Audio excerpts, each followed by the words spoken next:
What if Marvin Harrison Jr. isn't available at number 4 overall? What should the Cardinals do? Plus, is Hassan Reddick available via trade? Conflicting reports. Let's discuss. You are Locked On Cardinals, your daily Arizona Cardinals podcast. Part of the Locked On Podcast Network, your team every day.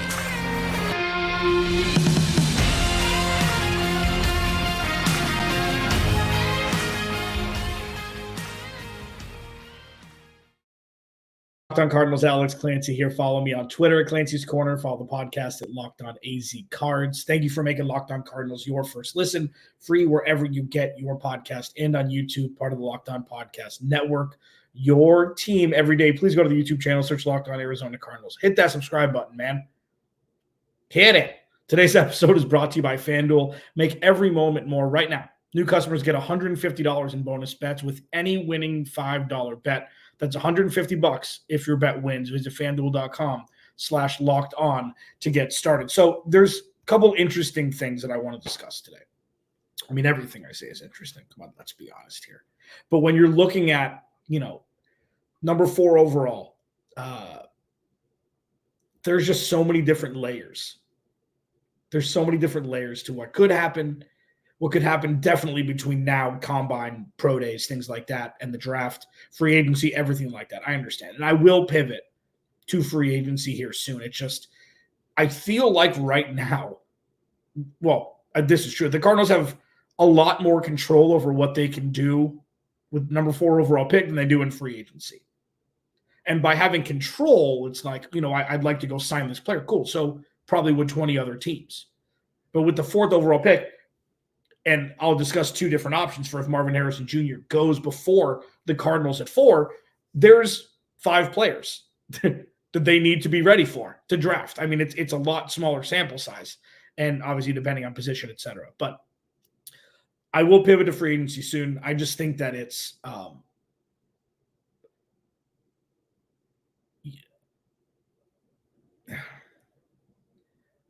there's so many different possibilities for the trajectory of this team that start with the 4th overall pick and what they choose to do with it. A lot. Some of it's out of their control, obviously, with who's taken in the top 3. But, it's just going to be fascinating. It's going to be wildly fascinating. So say it goes a combination of Caleb Williams, Drake Maye, and Jaden Daniels, Marvin Harrison Jr. sitting at their lap. I'm not there yet, but I'm about to kind of lay on my sword here and say, you know what? All right, it's got to be MHJ at 4. I won't call him Maserati if they draft him here. You will never hear me call him that. Ever. I will call him Marvin. Maybe even throw in a Marvy baby once in a while, but I'm never going to call him Maserati. I won't do it. So option 1, say, I don't know, New England takes Marvin Harrison Jr. at 3. Then the Cardinals have a couple different options. And this first one is sparked by my buddy Brad Spielberger over at Pro Football Focus, who said, as I mentioned earlier in the week, I think it was either yesterday or Friday of last week, that he sees Malik Nabers as 1A to Marvin Harrison Jr., like the gap not being that far off. So he said that if Marvin Harrison Jr. is gone at 4, he would just say the Cardinals take Malik Nabers, which my brain can't process that yet.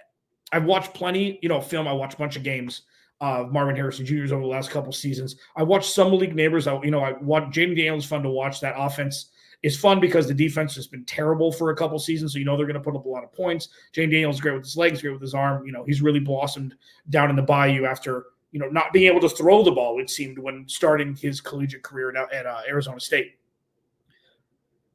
But I can't wrap my head around that.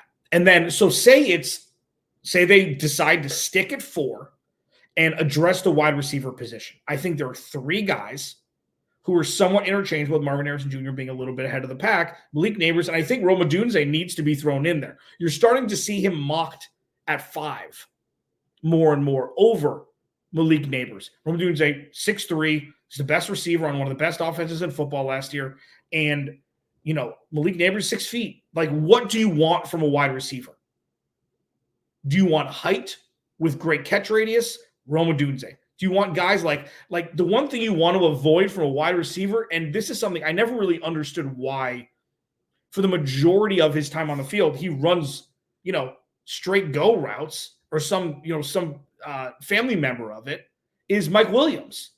I think he was drafted 7 by the Chargers out of Clemson. He was Deshaun Watson's number 1 receiver, him and Hunter Renfrow. And all he does is just run straight, go up and catch 50-50 balls when, he's not hurt. Like, I don't think that's what you want out of an outside wide receiver solely. Rome Odunze can do a lot of things. So the first thing that the Cardinals could do, option-wise, is stick and pick at 4. Who they choose, that's up for debate. Now, if it's going to be a wide receiver, like if they're like, you know what, we're going to go get a defensive lineman, 2 pass rushers, and 2 corners in free agency,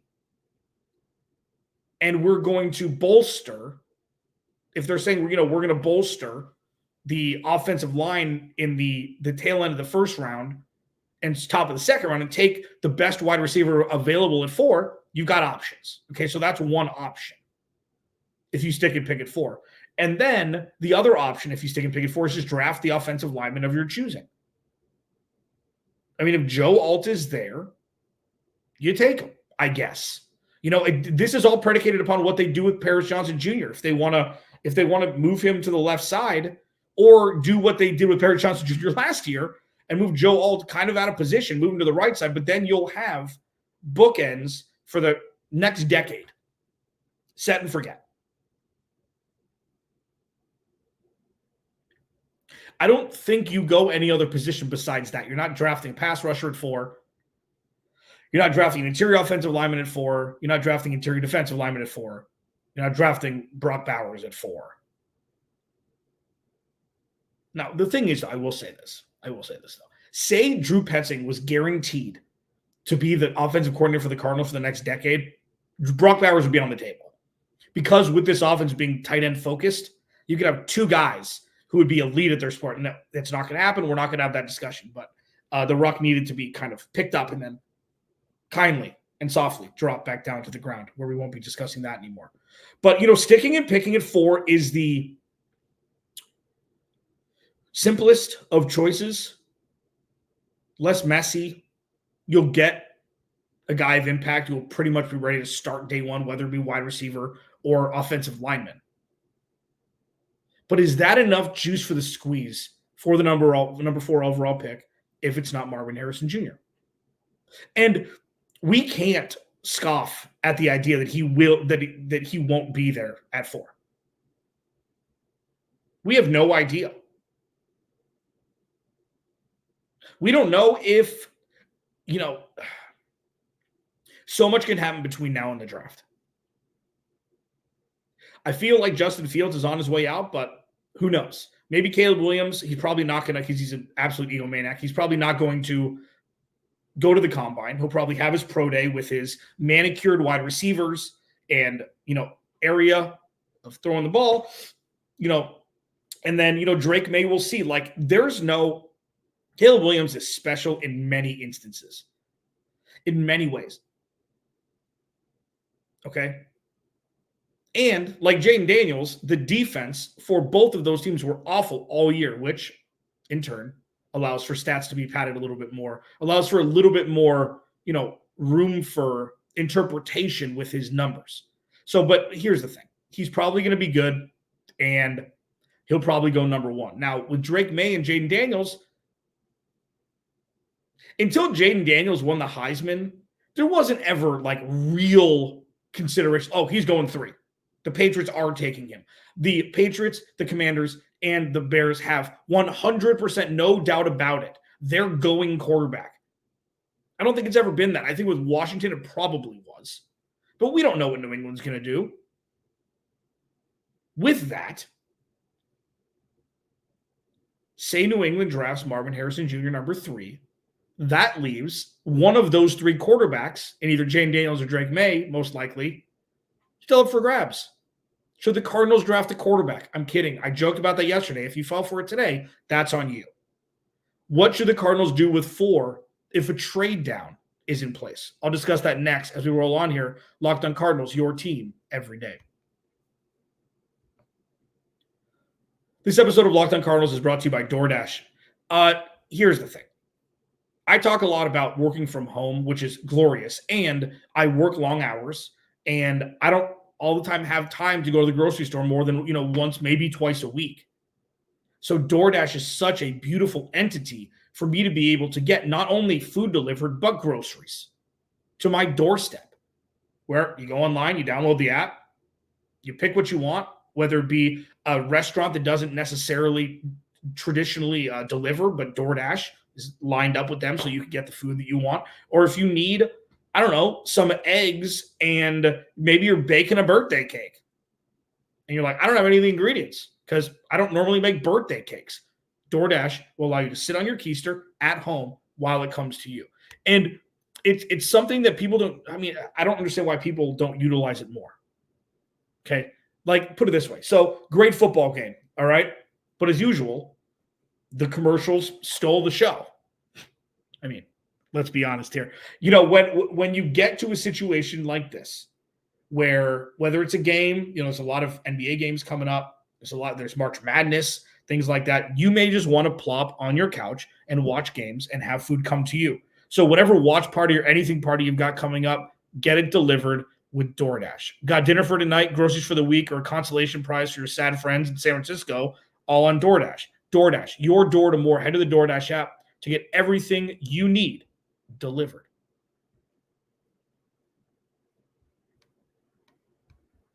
So number 4 overall of Marvin Harrison Jr. isn't there is fascinating. It's going to, for Arizona Cardinals fans, I feel like it's 90-10 that people want Marvin Harrison Jr. Oh, it could be Larry again. Cool. And if that works, great. Also, as I've stated all year, you can't control any of this far out. Unless you want to trade 3 first-round picks and move up to number 1 and draft who you want, you have no control over what happens before you in the draft. The Cardinals have zero control. All they can do is have contingency plans in place to be able to make the best decision for the team at that given time, given the information they're given 10 minutes before they're on the clock. So if it's wide receiver, they're like, listen, they're drafting a wide receiver. We've heard nothing. It's still so early that, we've heard nothing. It's Marvin Harrison Jr. That's it. Oh, it's Roma Dunze. Oh, it's Malik Neighbors. Oh, it's Joel. We don't know. But having plans in place that are as strong as the one previous is what makes great teams on draft day. Look at the Chiefs drafted Trent McDuffie 21st overall. He was an all-pro in his second year from Washington. You don't have to draft in the top 5, but the Cardinals are luckily in a position to do so, thank you, Matt Prater, to where they're going to have options. Now, Marvin Harrison Jr., say he goes 3 to the Patriots. Jaden Daniels is still there. Let me tell you the teams that are picking directly after the Cardinals. Chargers, Giants, Tennessee, Atlanta, Chicago, Jets, Minnesota, Denver, Las Vegas. Okay, I go down to 13 for a reason. And I'm not saying the Cardinals should trade back to 13. I'm going down to where there are more teams that need quarterbacks than not, just for the sake of this argument, for the sake of this conversation. So the Giants, Chargers, not passing. Giants, probably sticking. Tennessee, Will Levis. Atlanta, maybe. Chicago, no. Jets, no. Minnesota, don't know. Denver, don't know. Vegas, don't know. So there are 4 teams. In fact, 1, 2, 3, 4. 4 teams that may very well want to move up and draft Jaden Daniels. So if the Cardinals can trade back, it's almost in a situation where it's like, do you just trade back as far as you can and get a first rounder next year and 2 2s, 1 this year, 1 next year? If you're not going to get the guy that outweighs talent-wise everybody else in his position by a wide margin from people that I trust, does it matter? Does it matter? Do you trade back and draft Byron Murphy from Texas to plug up the middle of the defensive line and then draft an offensive lineman at 27? Do you draft the apple of my eye, Troy Franklin at 27 out of Oregon, if Marvin Harrison Jr. is not there and you get a sweetheart deal to move back? If Marvin Harrison Jr. goes 3 overall, I think the best move, like I've said, the move, pretty much this entire time is that the trade back is the best move to be able to continue this perpetual motion of having future draft picks, other teams' future first-round draft picks, accompanied by their own, the Cardinals, to be able to build out this roster organically with talent everywhere instead of just one guy who hopefully will work out. So when you look at the trade back options,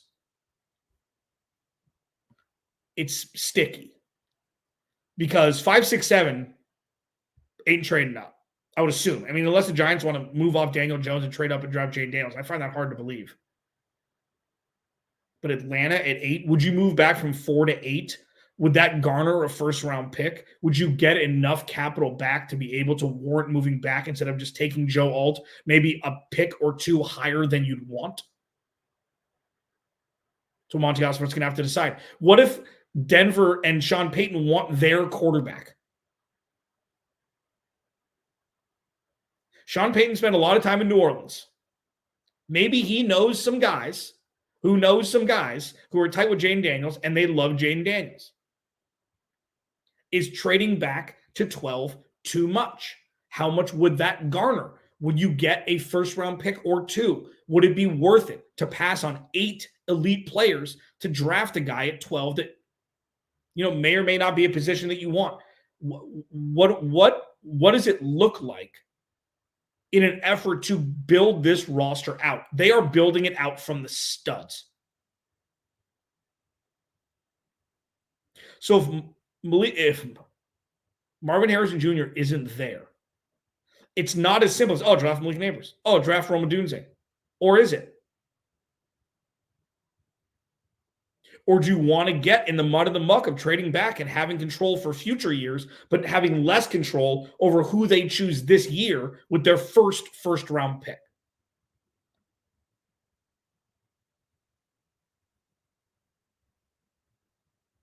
Is New England being mocked to draft Marvin Harrison Jr., mocked like in mock drafts, to force the Cardinals to trade a future draft pick to move up one spot where they're going to take a quarterback anyways?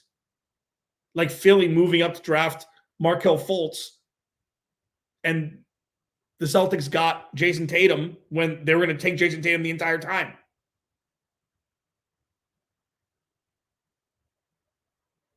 In my humblest of opinion, the best way for Monty Ossenfort and Jonathan Gannon et al. To be prepared for whatever happens is to have ironclad contingency plans to pivot regardless of what happens before them.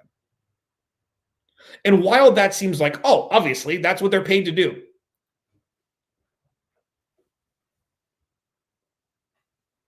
I promise I'm not going to discuss the past regime after this year's draft.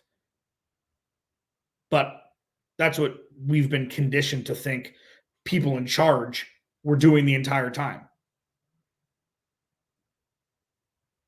They weren't. So I go back and forth a lot. I critically think a lot to a fault here. Makes my brain melt. But when you look at Marvin Harrison Jr. not being there at 3, I think the right option would be, probably depending on package and depending on how far down you have to move, would be to trade back. Especially if you can get a future first. It's like, all right, you got 2 more next year. And you'll still be able to get a player in top 15. Look at how many, every year. There's a bust or 2 towards the top. Maybe shouldn't have gone as high. There's a couple gems that fell. It's just, they need to figure out what the best strategic move, not only, but see, the one difference here is it's not only for the future now, it's also for the now. 2023 was just one vacuum year removed from the real timeline of this team. This was the hard reset year. Now They need to compete this season, 2024. Free agency, draft, Kyler Murray, Trey McBride. They need to compete this year. So you're not kicking the can down the road just to get future capital because you have another year where you can waste away and not have the talent necessary to compete. So I wonder if that will play into, Monty Osborne and Jonathan Gannon's thought process where it's like, take the guy at 4 and move the hell on. Decide who you want at 27 to fill another need. It'll be fascinating, but it will be an interesting wrinkle if Marvin Harrison Jr. is not there at number 4 overall for the Cardinals. All they'll need is a couple contingency plans in an effort to keep this roster building in a just in a natural way to allow them to compete this year and not kick the can too far down the road to look at this year and be like, man, they still need more talent to really compete at the highest level. That's something that just cannot happen after this offseason and draft cycle. Locked On Cardinals, your team every day. Hassan Reddick on the trade block. Is he not? Is he available? Is he not? Conflicting reports. I'll discuss next as we roll on here. Locked On Cardinals, your team every day. This episode of Locked On Cardinals is brought to you by FanDuel. Get buckets with your first bet on FanDuel, America's #1 sportsbook, because right now, new customers get $150 in bonus bets with any winning $5 bet. That's $150 if your bet wins. Bet all on your favorite, all this NBA stuff, man. Bet all your favorite NBA players and teams with quick bets, live same-game parlays, exclusive props. Like the live same-game parlays are awesome because you can do it mid-game. And if a player has a really bad first quarter and you can the number's lower than what it was to start the game, you can bet the over, things like that. And you can just string them together. It's awesome. Just visit FanDuel.com/lockedon and shoot your shot. FanDuel, official sportsbook partner of the NBA. Final segment.